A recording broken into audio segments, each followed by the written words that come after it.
بڑے سے بڑا گناہ توبہ سے معاف ہو جاتا ہے۔ رسول اللہ صلی اللہ علیہ وسلم نے فرمایا، قیامت کے دن مسلمانوں میں سے بعض لوگوں کے پہاڑوں کے برابر گناہوں کو اللہ ان کے لیے معاف فرما دیں گے اور ان کو یہود و نصارہ پر ڈال دیں گے۔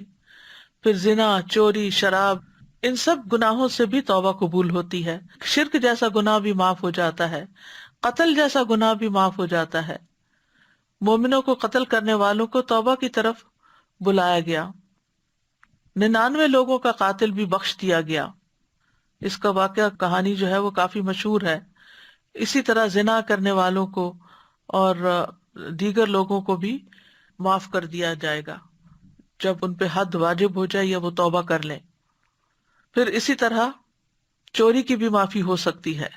والسارق والسارقۃ فاقطعوا ایدیہما جزاء بما کسبا نکالا من اللہ واللہ عزیز حکیم فمن تاب من بعد ظلمہ واصلح فإن اللہ یتوب علیہ ان اللہ غفور رحیم۔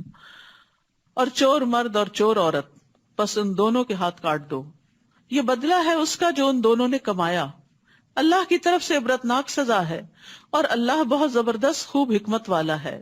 تو پھر جو شخص ایسا ظلم کرنے کے بعد توبہ کر لے اور اپنی اصلاح کر لے تو اللہ اس کی توبہ قبول فرما لیتا ہے، یقیناً وہ بہت بخشنے والا، رحم فرمانے والا ہے۔ پچھلی آیت میں حد بتائی گئی کہ اس کی حد لگے گی، اور حد کے بعد جو توبہ کر لے اور اپنی اصلاح کر لے تو اس کو اللہ تعالیٰ معاف فرما دیں گے۔ پھر اسی طرح ایک اور کبیرہ گناہ ہے جنگ سے بھاگ جانا۔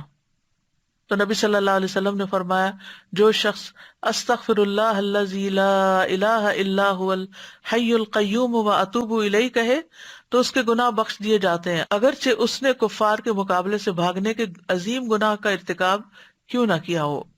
پھر اسی طرح ظلم اور بے حیائی بھی معاف ہو جاتے ہیں۔